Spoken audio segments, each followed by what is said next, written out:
Hello my dear students, welcome to my channel alpha knowledge box. इस video में आज हम कक्षा 7 हिंदी पीरियोडिक टेस्ट 2 के एक क्वेश्चन पेपर को डिस्कस करने वाले हैं और ये क्वेश्चन पेपर केंद्रीय विद्यालय के स्टूडेंट्स के लिए है। ये हिंदी का सेट 2 पेपर है। अगर अभी तक आपने सेट 1 पेपर को नहीं देखा है तो इसकी वीडियो की लिंक आपको इसी वीडियो के डिस्क्रिप्शन बॉक्स में मिल जाएगी या फिर चैनल के playlist KVS PT2 question paper से आप इस वीडियो को देख सकते हैं। चलिए पेपर को स्टार्ट करते हैं। प्रश्न 1 है, निम्नलिखित अपठित गद्यांश को पढ़कर पूछे गए प्रश्नों के उत्तर लिखिए। गद्यांश इस प्रकार है, विद्यार्थी मानव जीवन की रीढ़ की हड्डी है। विद्यार्थी जीवन में बालक के जो संस्कार पड़ जाते हैं वे जीवन भर अमिट रहते हैं। विद्यार्थी जीवन को मानव जीवन की आधारशिला कहा गया है। यदि इस जीवन में मानव कष्ट सहन कर लेता है तो उसका स्वास्थ्य अच्छा बनता है। यदि मन लगातार अध्ययन कर लेता है तो उसे ज्ञान मिलता है एवं उसका मानसिक विकास होता है। पहला प्रश्न है, मानव जीवन की रीढ़ की हड्डी किसे कहा गया है? उत्तर है, मानव जीवन की रीढ़ की हड्डी विद्यार्थी को कहा गया है। दूसरा प्रश्न है, दिए गए शब्दों में से उचित शब्द का चयन करते हुए नीचे दिए गए वाक्य में खाली स्थान भरिए। यहाँ पर शब्द हैं हिमशिला और आधारशिला और वाक्य है, विद्यार्थी जीवन को मानव जीवन की खाली स्थान कहा गया है। इस वाक्य में देखिए, विद्यार्थी जीवन को मानव जीवन की आधारशिला कहा गया है। यहाँ पर सही शब्द होगा आधारशिला। विद्यार्थी जीवन को मानव जीवन की आधारशिला कहा गया है। तीसरा प्रश्न है, इस जीवन में कष्ट सहन कर लेने पर क्या अच्छा बनता है? इस जीवन में मानव कष्ट सहन कर लेता है तो उसका स्वास्थ्य अच्छा बनता है। उत्तर होगा स्वास्थ्य अच्छा बनता है। चौथा प्रश्न है, इस जीवन में मानसिक विकास कैसे किया जा सकता है? यहाँ पर देखिए, यदि मन लगाकर अध्ययन कर लेता है तो उसे ज्ञान मिलता है एवं उसका मानसिक विकास होता है। इस जीवन में मन लगाकर अध्ययन करने से मानसिक विकास किया जा सकता है।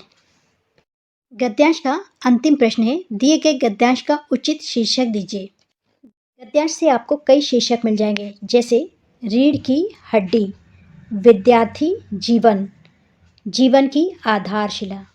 दूसरा प्रश्न है, निम्नलिखित काव्यांश को ध्यानपूर्वक पढ़कर पूछे गए प्रश्नों के उत्तर लिखो। काव्यांश इस प्रकार है, तेरो लाल मेरो माखन खायो, दोपहर दिवस जानी घर सुनो, ढूंढी ढंढोरी आप ही आयो। आगे है, खोल किवारी पैठ मंदिर में, दूध दही सब सखिन खवायो, उखल चढ़ सीके को लीन्हो, अनभावत भूमि में ढरकायो। दिन प्रतिदिन हानि होती गोरस की, या ढोटा कौनन ढंग लायो, सूर श्याम को हटक न राखें, तय ही पूत अनोखो जायो। काव्यांश से पहला प्रश्न पूछा गया है, श्री कृष्ण कब गोपी के घर में घुसे? यहाँ पर देखें, दोपहर दिवस जानी घर सुनो। उत्तर है दोपहर में। दूसरा प्रश्न है, दिवस शब्द का पर्यायवाची क्या होगा? दिवस का पर्यायवाची है दिन। दिनकर मतलब होता है सूरज। तीसरा प्रश्न है, दी गई पंक्ति के खाली स्थान में कौन सा शब्द आएगा? पंक्ति है, अनभावत खाली स्थान में ढरकायो। इस पंक्ति में देखिए, अनभावत भूई में ढरकायो। यहाँ पर आएगा भूई। भूई मतलब होता है मिट्टी या जमीन। गोरस से क्या तात्पर्य है? तेल, मक्खन, दवाई, गन्ने का रस। दूध से बनी हुई किसी भी चीज़ को गोरस बोलते हैं। यहाँ पर मक्खन की बात की गई है, इसलिए सही विकल्प है मक्खन। काव्यांश का अंतिम प्रश्न है, तय ही पूत अनोखी जायो। ये पंक्ति किसने किससे कही? ये पंक्ति कही थी गोपी ने यशोदा से। प्रश्न नंबर 3 है, निम्नलिखित में से किन्हीं 4 प्रश्नों के उत्तर लिखिए। यहाँ पर आपकी पाठ्य पुस्तक से प्रश्न पूछे गए हैं। का प्रश्न है, घमंडी की आंख में तिनका निकालने के लिए उसके आसपास के लोगों ने क्या किया? घमंडी की आंख से तिनका निकालने के लिए उसके आसपास, यहाँ पर के होना चाहिए, आसपास के लोगों ने कपड़े की मूठ बनाकर उसकी आंख पर लगाकर तिनका निकालने का प्रयास किया, लेकिन प्रयास विफल रहा। दूसरा प्रश्न है, फास्ट फूड के फायदे और नुकसान बताओ। फास्ट फूड अपने स्वाद और सुविधा के कारण लोकप्रिय विकल्प है। यहाँ पर फायदे में आप लिख सकते हैं कि इसे बनाना आसान है और आसानी से उपलब्ध रहता है। और नुकसान में आप लिख सकते हैं, लेकिन इसमें कैलोरी, चीनी और वसा अधिक तथा पोषक तत्व कम होते हैं। बार बार फास्ट फूड खाने से शरीर के कई हिस्सों पर नकारात्मक असर पड़ सकता है, जिससे डायबिटीज़, मोटापा और उच्च रक्तचाप जैसी बीमारियों का खतरा बढ़ सकता है। तीसरा प्रश्न है, लेखिका को नीलकंठ की कौन कौन सी चेष्टाएं बहुत भाती थीं? लेखिका को नीलकंठ का गर्दन ऊंची कर देखना, मेघों की सांवली छाया में अपने इंद्रधनुष के गुच्छों जैसे पंखों को मंडलाकार बनाकर नाचना, विशेष भंगिमा के साथ दाना चुगना और पानी पीना तथा गर्दन टेढ़ी कर शब्द सुनना आदि चेष्टाएं बहुत भाती थी। चौथा प्रश्न है, बसंत ऋतु में नीलकंठ के लिए जाली घर में बंद रहना असहनीय क्यों हो जाता था? बसंत ऋतु में नीलकंठ के लिए जाली घर में बंद रहना असहनीय हो जाता था क्योंकि उसे बाहर उड़ने और गाने का मन करता था। बसंत ऋतु में आम के पेड़ मंजरियों से लद जाते थे और अशोक लाल पत्तों से ढक जाता था तथा नीलकंठ को फलों के पेड़ों से ज़्यादा सुगंधित और खिले हुए पेड़ पसंद थे, इसलिए नीलकंठ के लिए जाली घर में रहना मुश्किल हो जाता था। प्रश्न नंबर 3 का अंतिम प्रश्न है, मीरा को सावन मन भावन क्यों लगने लगा? मीरा को सावन मन भावन लगता था क्योंकि यह मौसम उन्हें श्री कृष्ण के आने का एहसास कराता था। सावन के आने से मन में उमंग भर आती है और सावन की बूंदों की ध्वनि से उन्हें अपने प्रभु के आगमन की अनुभूति होती है। सावन का मौसम प्रेम और भक्ति का प्रतीक है और मीरा की भक्ति भावनाएं इसे और भी मन भावन बनाती हैं। प्रश्न नंबर 4 है, किन्हीं 3 प्रश्नों के उत्तर लिखो। पहला प्रश्न है, कीचक का वध किसने किया? कीचक का वध भीमसेन ने किया था। दूसरा प्रश्न है, पांडवों को कितने वर्ष का वनवास मिला? पांडवों को 12 साल का वनवास और 1 साल का अज्ञातवास मिला था। जुआ खेल किन किन के मध्य हुआ? पांडव और कौरव के बीच या मध्य? प्रश्न 4 का अंतिम प्रश्न है, उत्तरा का विवाह किसके साथ हुआ? उत्तरा का विवाह अभिमन्यु के साथ हुआ था। प्रश्न नंबर 5 है, पिता और पुत्र के मध्य शीतकालीन अवकाश में घूमने जाने की योजना पर संवाद लिखिए। संवाद आप इस तरह से लिख सकते हैं या आप अपने अनुसार लिखिए। सबसे पहले पुत्र, पिताजी मुझे आपसे कुछ बात करनी है। पिता, हाँ बोलो पुत्र। यहाँ पे पुत्र का नाम भी लिख सकते हैं। पुत्र, पिताजी इस बार दशहरे में 10 दिन की छुट्टियाँ हैं। पिता, अरे वाह, ये तो बहुत अच्छी बात है। पुत्र, पिताजी मैं सोच रहा था कि इस बार हम इन छुट्टियों में कहीं घूमने चलें, आपका क्या विचार है?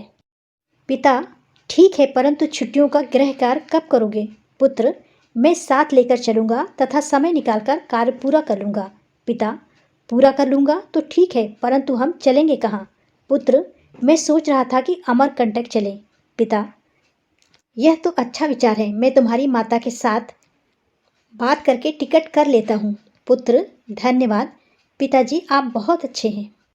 प्रश्न नंबर 6 है, किसी एक विषय पर अनुच्छेद लिखो। शब्द सीमा है 100 शब्द।